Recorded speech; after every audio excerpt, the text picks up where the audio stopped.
Hey there everybody, today we're going to be taking apart a Panasonic phone and the receiver.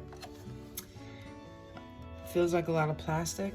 I know there's a couple of green circuit boards inside of there I can see, but hopefully there's a few brass connectors and maybe even some small wires.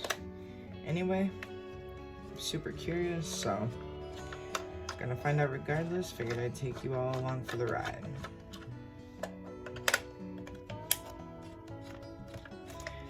Nice ergonomic acetate screwdriver here. Was my father's.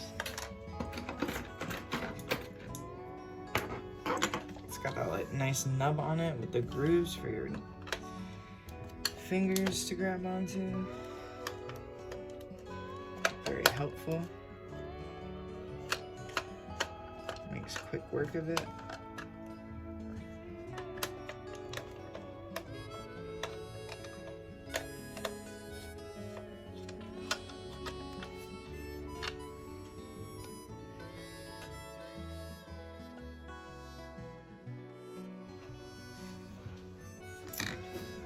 Alright, so those 4 screws are out.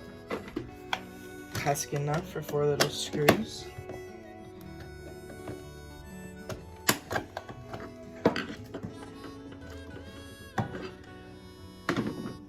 I have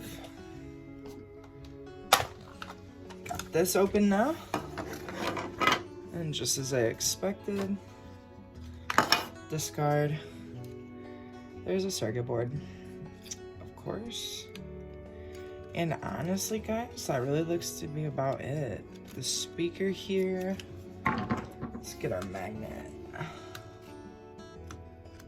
Speaker is ferrous. In fact, it likely has a magnet on it.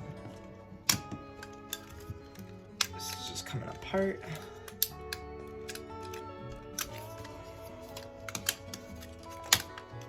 Click, click. A few little wires. So these wires I'm just gonna throw into my copper wire bin, or my number 2 insulated for 90 cents right now bin. If you guys have watched my videos before, you know I don't have great pricing at my yard. For my wires, all of my wires, no matter what they are, go in as insulated number 2.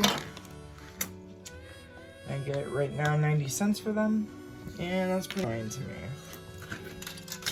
I might start looking around at other yards and see if they're worth the drive just to take copper wire to. But if they're not, that's what I've got going on. So,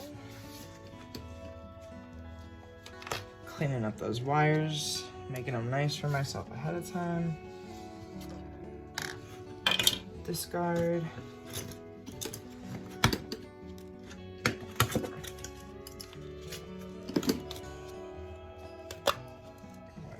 Wire. Spring. I really want to take a hammer to this, but I feel like it's kind of pointless. Just gonna, yep, that's all I needed.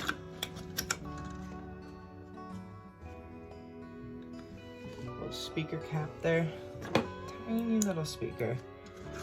It is magnetic. And I was thinking that there would be brass under here on this button panel, but no such luck, man.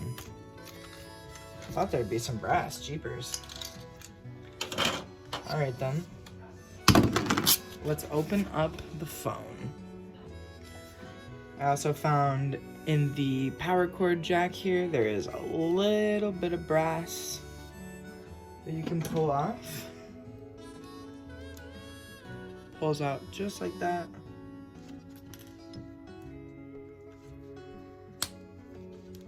Really not much going on there, but if you save up your brass tabs, I would take the time to do that. So from the receiver, we have very minimal brass tabs. These circuit boards that'll go in as steel for me.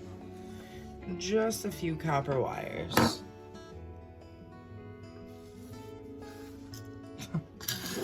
Here you go. So that's everything from the receiver. Let's open the phone.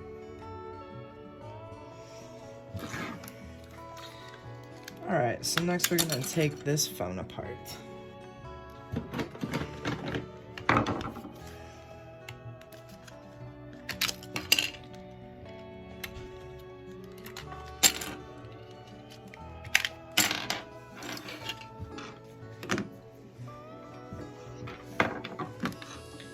Two screws. They are Phillips.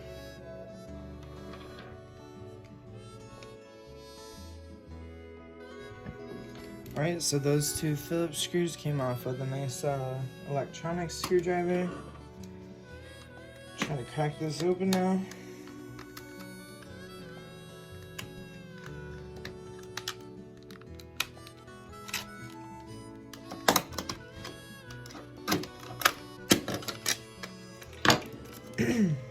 So when you open it up, you can see it's just the circuit board and the wiring in there.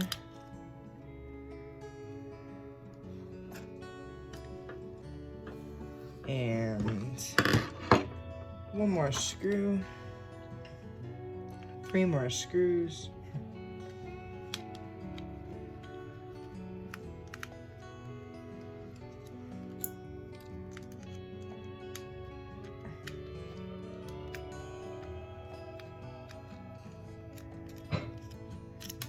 nothing to it.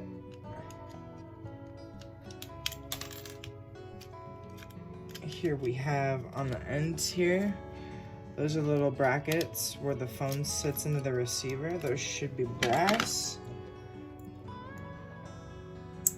They are not, they're steel. Is there anything under here? No, there's not. Another set of buttons with no brass on the end. The little LCD screen. Or LED display? The display screen. So yes, that will conclude everything we have here from this cordless Panasonic phone and receiver. So that's our discard pile. Those are the wires and circuit board from the receiver. And a few brass tabs. Barely worth mentioning, but they'll go in the jar. And a circuit board with a display on it from the phone. Not really a big deal. I'll add it to the steel and wire pile. But I've always wanted to know what's inside, so now I know. And thank you for watching. One more addition I will make is, this is the speaker, again, from the receiver. And I just noticed that it's a really nice shape for a little screw dish, considering that there's a magnet in it. Look how magnetic it is. I mean, if you wanted to set that somewhere, collect your little nuts and bolts and screws on something and keep them in one place and you have nothing else. It's another good source of magnets. A lot of people wait for microwaves and stuff, but this is a nice little magnet pad. Might keep this one around for a little magnet dish. So anyway, thank you again.